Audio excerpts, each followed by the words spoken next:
Hey, Amazon and eBay sellers. Hope you're doing well. My name is Jordan Malik. It's August 21st, and I'm recording this 2015. Many of you, or some of you, are expressing frustration that you have a competitor that's coming in and piggybacking your listing, or somebody else who's procuring the same item that you have, even a Chinese company that's coming in and undercutting your price, or piggybacking your listing. Or if you have a branded product, they're claiming that they have that product. They're piggybacking your branded product on the Amazon listing, and they're claiming it's theirs, undercutting you on price, stealing your business, etc., ruining your listing. So this video is going to show you, and this is a little bit more of a mindset, although there's some tactical information here too, but this is more of a mindset that's going to help you tremendously, I think, to help stop competing sellers or your potential competitors from undercutting your product or copying or stealing your listing, particularly on the Amazon marketplace. Now, in context, you want to see this in context, head over to this blog page, jordanmalik.com/blog/competitor. You'll see a little more information. Now, remember this product, for those of you who started driving your car maybe in the 1980s like me, are going to recognize this. And this is not a video about properly selling automotive products. It's not what I'm just doing this as a symbol, like a mindset issue. If you remember this product, it was called the Club, and it was a lock that you put on your steering wheel of your car, and it prevented, or was supposed to help prevent, theft. And it was a little bit of a laughing stock product. If your friends, you remember your buddies kind of picked on you if you had it. So that's not going to stop a thief. And even the media went kind of crazy on it. They did video. They would film a potential thief going in a car and breaking the thing with a hammer and then driving off with the car.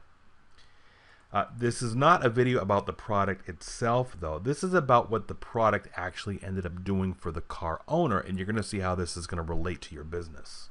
Let's pretend there was two cars. This white car has a street value of parts of $5,000. If it was stolen, they could probably break it up and sell the parts for $5,000 total. It has no club lock on it. Does not have the steering wheel lock. The red car has a street value of parts of $35,000. So a thief could steal this red Camaro and essentially get $35,000 worth of parts for it. But it does have the club lock on.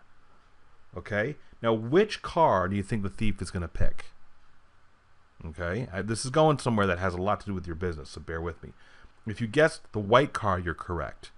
Even though the white car has a street value of much less, the $5,000, much less than the red Camaro, the white car doesn't have the club lock on. The thief is going to steal this car before he's going to steal the red car. And why is that? The thief isn't bothering with that fancy red car despite its much higher value, because the club, the fact that the club is a steering wheel lock, it's too much work for him to steal that car. Even though it takes an extra 30 seconds or a minute for him to be able to figure out how to break that lock, he's not going to bother with that car. In most cases, he's not going to bother when the car right next to it, the white car, has no club. And it's going to be much easier for him to break and to steal.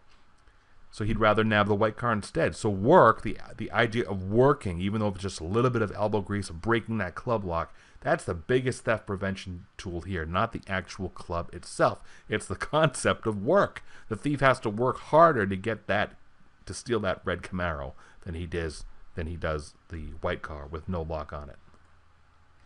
So the analogy is the red car, the fancy red Camaro, is your business. The club, the steering wheel lock, is a barrier to entry. It's a barrier to entry. It's blocking somebody from coming in. And the thief is your competition. And the white car are products you're not selling anyway, right? You want to divert the thief's attention to the car, or at least have him ignore your business and have him move on to another one to prey upon. So you need these barriers of entry to keep the thief from taking your business away from you. Okay, so that's what we're talking about, barriers to entry. You can create barriers to entry on your Amazon product to prevent or help prevent competing sellers from stealing your idea, undercutting your sales, stealing your listing, etc. I'm going to give you I did a search on Amazon for service dog vest. I actually ended up buying one of these to check it out. The top build product, the one that appears the most in the #1 position, is actually this one here. I know today is a little different. This kind of lesser quality one or lower priced one has appeared, but this one here with the most customer reviews has by far, because I've been tracking it for a while, largest number of sales and does the best in terms of appearing and optimization. It's the top ranked service vest. Here's the interesting thing. Yes, it's got a brand name to it. It's got Bark Outfitters as the brand name. There could be an unscrupulous seller that would normally piggyback this without the Bark Outfitters name. And that blog post that I told you about earlier, it talks about what to do when your trademark is being infringed upon. When somebody is claiming that they have Bark Outfitters, there's a procedure of steps that you can go through to help Amazon block that seller from adding their piggybacking onto your brand name.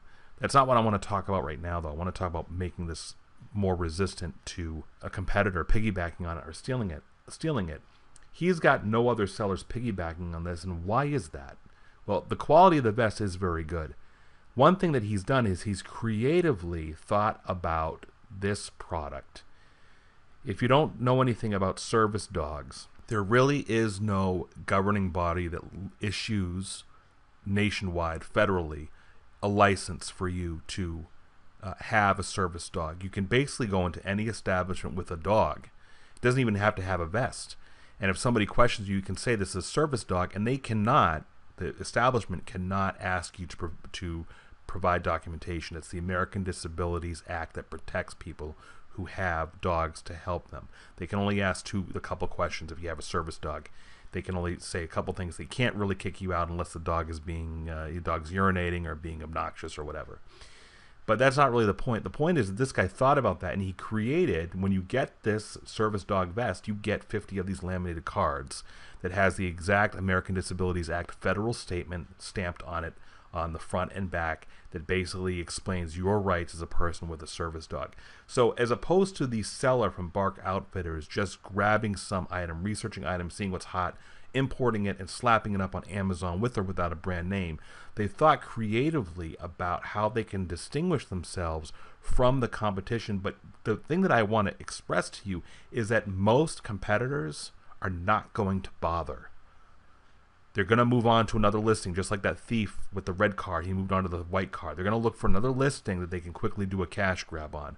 They are not going to bother going through the steps of finding a printer to print these cards, bundling the cards in the quantity 50, making sure that the package contains both the service vest and the card.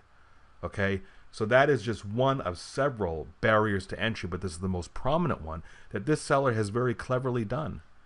Okay, if I'm going to be a unscrupulous seller looking for products to copy or piggyback on, I'm going to bypass this, because there's no way that I'm going to go through the work of trying to get 50 cards printed up in full color so I can piggyback this listing and say that I have the exact same thing. Okay, so that is the barrier to entry. And by the way, this listing is #1 in terms of sales. Again, today it's appearing here, but it's usually in this position here. And according to Jungle Scout, which is a tool that is not required, but is very helpful for you to look at competitor listings to see where they rank, this Bark Outfitters product has the highest estimated revenue and also one of the top sales ranks, if not the top. It's usually ranked #1. Here's the other one, and I think in a different color is ranked at a higher. Looks like this one has the highest sales rank. If you want to use Jungle Scout, you can get it with my extended guarantee. Head over to this link, this URL. Will give you all the information you need to know about Jungle Scout. Again, not required for this. I just want to show you the stats of this particular Bark Outfitters product. By the way, the price you'll see for this vest is markedly higher than the others. It's $39.95. Look at the price inflation. Even though he has a higher quality vest, adding the cards creates a much higher price point at a very low cost to him. So while most private label sellers and folks that are importing or buying wholesale, they're doing a quick churn and burn. They're jumping on a trend and they're milking it and then they're getting out. And that's going to create burnout. It's going to increase your risk. If you want to be in this for the long term, be intimate with the product or the handful of products that you want to sell. Live with it. Look, the guy that came up with this Bark Outfitters vest, he has lived and breathed, eaten this product for lunch probably, because he knows the industry in and out. He knows what's required of a person who wants to use a service dog. He's easing their pain with a solution, and he's doing what the other folks are too lazy to do. The competition is too lazy to do this. So instead of just randomly picking up a product to private label, you should be doing something that you have some intimate knowledge of or you can gain some interest in. Think about the products that you use every day or that you want to use every day. Think about products that could use an improvement, that don't have that improvement in a competing product on Amazon. Be the best advocate for the product that you have. Say, if I'm going to pursue this product and sell it, I'm going to be the #1 advocate, meaning you are going to be the person who has the most knowledge about it and is able to talk about the product intimately as if you could not live without it. Create barriers to entry, just like what I showed you. The tangible part is cheap and valuable accessories within the packages. It's going to make another competitor, another seller, it's going to make it very difficult for them to copy you, right? The gentleman that has this vest, right? If a seller just says, this guy's got the top listing, I'm just going to piggyback and send in a bunch of vests without the cards, he's going to end up getting burned. The consumer is going to expect these cards to be in there, and the lazy competing seller who wants to piggyback this guy is going to lose. He's probably going to lose his selling privileges with Amazon if he tries to list this without the proper components that are actually in it. Of course, there's intangible barriers to entry with follow-ups and customer service, etc. And you can learn these from a few links I'm going to give you. What I just described isn't just winning at the Amazon game, it's winning overall. Remember, the wannabes are just looking for products to sell on Amazon to make a quick buck. The people that are going to be in here for the longest amount of time and make the most money are just people that they want to win overall. They want to introduce a great product, period, whether or not Amazon exists. And what I just described in this video, the barriers of entry to create, it's not easy and it's not fast. And if it was, the thieves would already be doing it. And they're not doing it because it actually requires work. So if you need more help on private label, here's some free help. My friend Scott Volker runs this terrific podcast with a lot of free information over at theamazingseller.com. He's got free downloads of some of his podcasts, some free webinars every now and then. Check it out.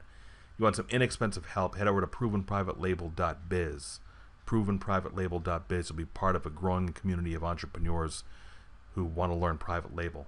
If you want to learn how to, what I just described here is really bundling.